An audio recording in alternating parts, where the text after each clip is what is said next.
Hi guys, day off na naman ng babae na ito. Nandito naman ako sa bahay ni Uncle. Kakawin lang namin galing Central at naglibot-libot kami doon. Papakita ko sa inyo yung aking, namili kami ng gulay na pangluto namin mamayang hapunan. Yung nabili ko, ito. Tapos may nabili din ako na kakanin at meron din tinapay na pandikoko. So masarap yung tinapay, panideryang tinapay. Tapos, ito sapin-sapin at saka, excuse me, ng leche flan. Bali ito, kita niyan, bunga ng malunggay. Ganito lang siya karami. $10 bawat 4 na piraso. Kung sa Philippine money nasa $10, 70 na siya itong 4 na piraso lang. Bali $20 yung bili namin at 8 piraso yan.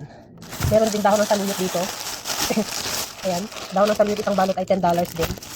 Tapos, okra. Siyempre, dahil pag may saluyot, may okra din. Tapos itong okra naman, ayan o. Ayan siya mga beef. Okra, 12 pieces. Magkano ngayon, mahal? Ang 12 pieces kanina. 12 pieces ay $10 din. Diba? Tapos may sili. $10. Pangulam namin mamayang hapon. Mamaya ko nang salutuin. Tapos, ito pa. Bumili din ako ng saging na saba. Ito siya kalaki. Ayan. Bale, 6 na piraso to. Ayan. 6 na piraso. $20. Or katumbas ng 140 to 150 sa pera natin dito sa Pinas. Diba? Grabe. Gold. Lumipad pa yan ha. Namasahe lumipad. Hindi pa gumamit yan ng gasolina. Paano na lang kapag gumamit ng gasolina? Ay ano na bi? Ang presyo bi. Ang presyo ng gasolina ngayon bi. Diyos ko Lord. At syempre, tikman natin to pang malakasang pandikoko. Wow. Grabe. Ito talaga yung isa sa favorites kong panaderyang ninang ko sa. Tap.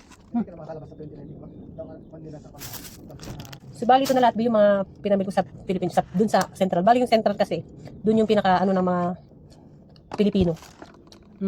Sa worldwide, yung ng mga tindahan ng mga Pilipino. Kaya kung gusto nyo pumunta, or kung makakain ng dun yung puntahan ng mga OFW dito sa Hong Kong.